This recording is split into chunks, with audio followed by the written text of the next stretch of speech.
Hi guys, this is me, Kiara. So this is my first time doing anything like this, so hopefully it goes okay. So yeah, this is my art process. So first off, this is just kind of like tips, maybe something you can incorporate into your own process, but of course, everyone works differently. So yeah, first off, I always do a gesture drawing, which as you saw before, just quick pose, lines, and now whenever I have trouble with maybe the perspective or anything, I go over it with solid blocks like you can see now. This is something I would recommend practicing with real figure drawing first because doing those blocks to get those solid forms can be a lot harder than you think. So, yeah, that's something you should definitely do to definitely make the drawing look more solid. Yeah, solid. And then, yeah, I go over it once more, and then fiddle with the pose like a billion times. I would recommend to not go with your first sketch, like unless you're in like a rush or anything, but like always try to redraw it at least a couple times. Um, Try to push it more with every drawing. Like I'm not just talking about like um, editing it, like completely redrawing like I'm doing, because oftentimes I'm never really satisfied with my first one, so I went back. I was like, I don't like this. It doesn't look pushed enough. So I tried again, but in the end, it didn't. I ended up going back to my solid form drawing and working back off of that, even after all these push drawings. So I was like, oh, this still doesn't look good without the solid blocks that I had in my first rough. It kind of fell apart, and I was like, ooh, don't like that. Um, but I don't really have any editing software, so I can't exactly like speed up or whatever. So y'all can just watch me redrawing something that won't even get finished because I just go back to my solid drawing. Woohoo!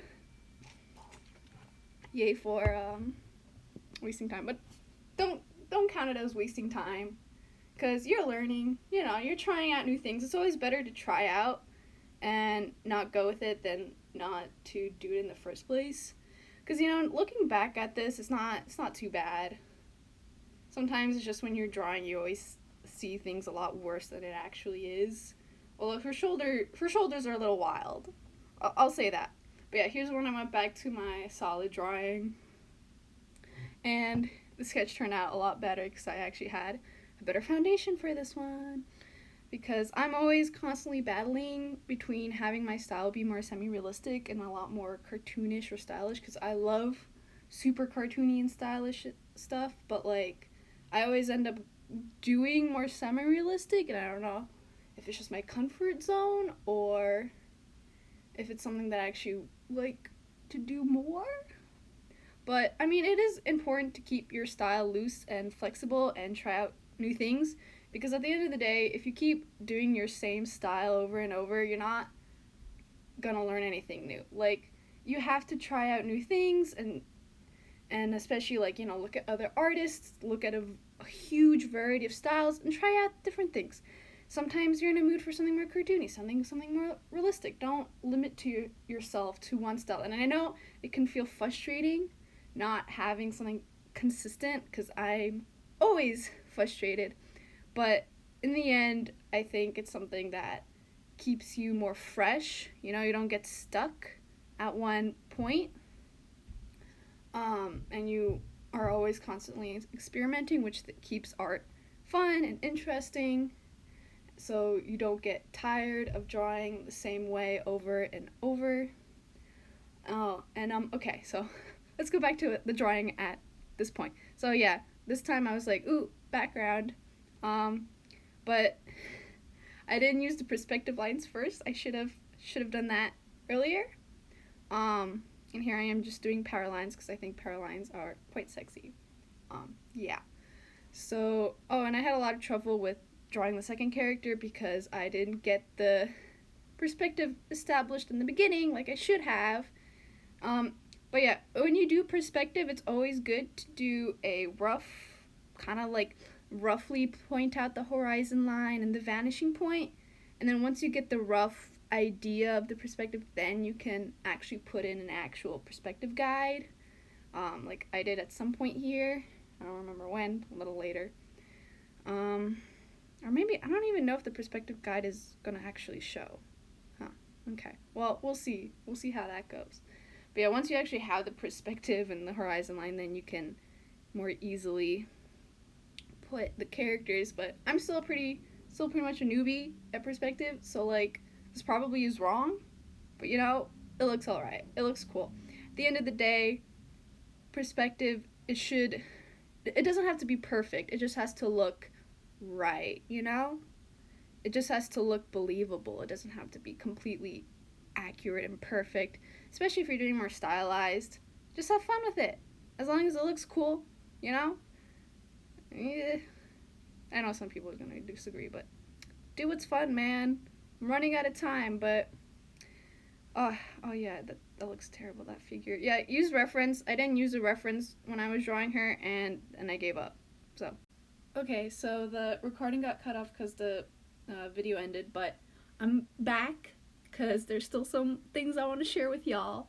So, first thing that I wanted to mention was the reason why I had trouble placing the other figures and the background was because I did not do a thumbnail first. So typically you do want to do like a thumbnail or composition, like a small little sketch to make sure you know where everything's going to be laid out, and so that way the whole composition just flows better and it's just more interesting to look at.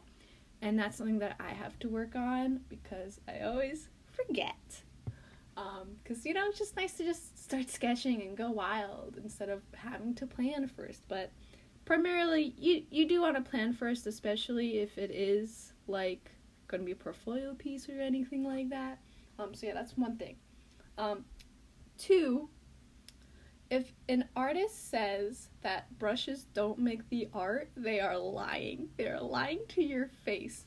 I can't tell you how much brushes can change your art. Like, my line art will change depending on what brush I use.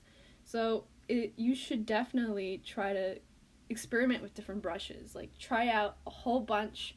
I really like the Max Pack brushes on Procreate. Like, those are great. You have to pay for them, but they're great. So check it out if you can. So yeah, definitely play around with different brushes. See what they can do. Play around with brush settings. Just go ham and have fun.